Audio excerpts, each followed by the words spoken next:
नमस्कार, मैं हूं आपके साथ मयंक। तो देखिए, इस वक्त की बड़ी खबर, हूतीज़ ने अपना बदला लेना शुरू कर दिया है और एक बार फिर हूती ने मिसाइल्स की बौछार कर दी है। देखिए, हमने देखा जिस तरह से सना में हूतीज़ पर हमले हुए और उन हमलों में कई सारे मंत्री जो हैं हूतीज़ के वो मारे गए। प्रधानमंत्री अहमद अल रहावी जो है, इनकी मौत हो गई। इसके बाद जो है हूतीज़ ने अब इजराइल से अपना बदला लेना शुरू कर दिया है और हूती विद्रोहियों ने सोमवार को दावा किया है कि उन्होंने रेड सी में, लाल सागर में, सऊदी अरब के तट पर एक टैंकर पर मिसाइल दागी है। और ये जो शिप था, स्कारलेट रे इसका नाम है, जो इजराइल का बताया जा रहा है। इसका इजराइल से कनेक्शन था, हालांकि इस पे लाइबेरियन फ्लैग लगा हुआ था, लेकिन इसके ऊपर निशाना साधते हुए जो है वो हूतीज़ ने अपने हाइपरसोनिक मिसाइल से अटैक किया है। देखिए, हूती के जो प्रवक्ता है याया सारी, उनकी तरफ से कहा गया है, Houthis spokesperson Yahya Saree confirm that they have targeted the Israeli owned vessel Scarlet Ray. The Israeli old tanker sailing under a Liberian flag reported an explosion near Yanbu, Saudi Arabia in the Red Sea. देखिए, Yahya सारी की तरफ से, Houthis की तरफ से कहा गया है कि हमने उस स्कारलेट रे जिस शिप को निशाना बनाया है, ये शिप जो है इजराइल का शिप है, इजराइल से कनेक्टेड था। लाइबेरिया के लिए शायद इसका फ्लैग लगा हुआ था, उसके लिए काम कर रहा था, बट ये ऑयल जो शिप था बेसिकली ये इजराइल का था।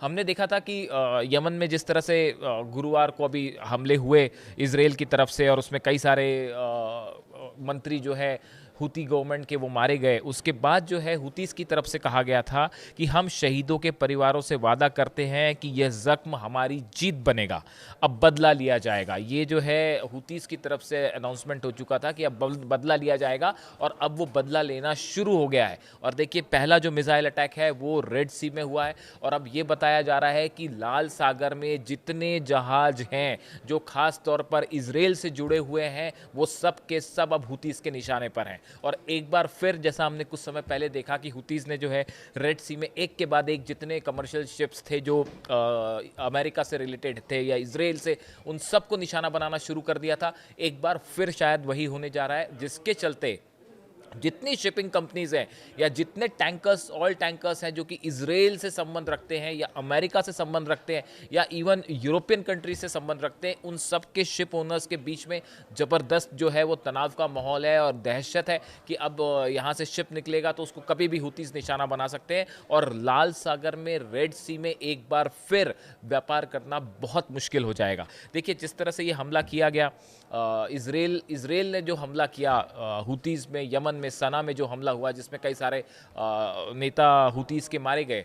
देखिए, इसके पहले जो खबर आई थी वो खबर ये थी कि दो खबरें आई थी, बड़े 2 दिन के गैप के अंदर ही आई थी, कि हूतीज़ की तरफ से हाइपरसोनिक मिसाइल दागी गई, और एक बार तो जो है उसमें क्लस्टर बॉम्ब्स भी लगे हुए थे जो कि तेल अवीव के ऊपर ब्लास्ट कर गई, और बेन गुरियन एयरपोर्ट जो है उसके निशाने पर था, और तेल अवीव के ऊपर जो है वो मिसाइल ब्लास्ट की, और उसमें क्लस्टर बॉम्ब्स थे जिससे कई शार्पनेल्स अलग अलग इलाके में गिरे इजराइल के।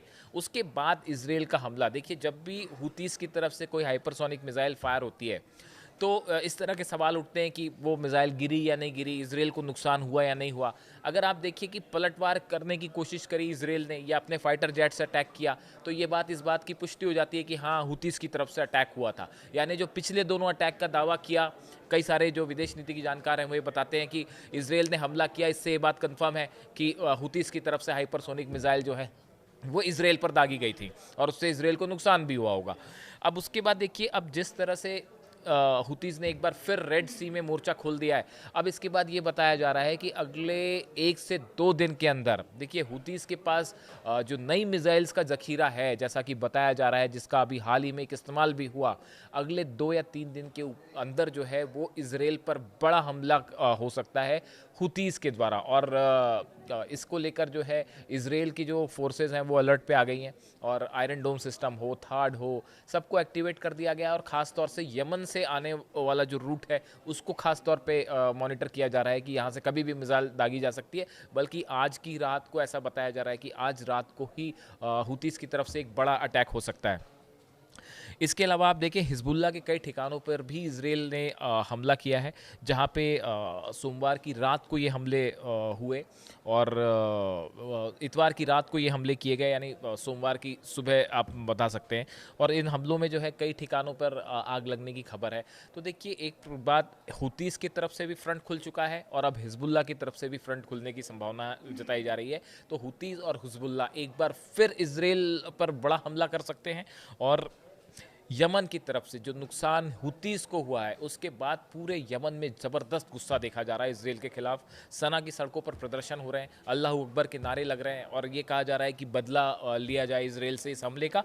और एक बार फिर यमन और इसराइल, यानी हुतीस और इसराइल के बीच में आने वाले कुछ दिनों में एक बड़ा जो है युद्ध वाले हालात हम देख सकते हैं।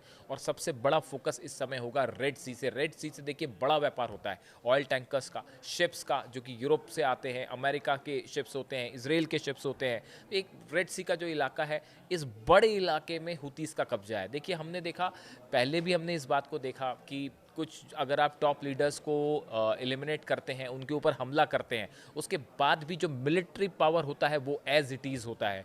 हमने देखिए ईरान के मामले में भी देखा कि ईरान के कई कमांडर्स की शहादत हुई थी, लेकिन उसके बाद भी ईरान का जो मिलिट्री पावर था वो इंटैक्ट रहा और मिसाइल पावर था वो इंटैक्ट था और ईरान ने हमले भी किए। ऐसा ही कुछ हुतीस के मामले में भी अब देखने को मिल सकता है कि भले प्रधानमंत्री उनकी है, उनकी मौत हो चुकी है, कई मिनिस्टर्स जो हैं उनकी मौत हो चुकी है, लेकिन हुतीस के पास बताया जा रहा है कि नई मिसाइल्स जो हैं, जिसका संबंध ईरान से भी हो सकता है, चाइना से भी हो सकता है, ऐसे दावे किए जाते हैं कई बार कि जो मटेरियल है वो चाइना ने प्रोवाइड किया है। तो ये अब इसराइल के लिए अगले 1 या 2 दिन में बड़ी चुनौती होगा, हुतीस की मिसाइल से निपटना। इससे रिलेटेड जो भी खबर होगी हम आप तक पहुंचाएंगे। Thank you so much.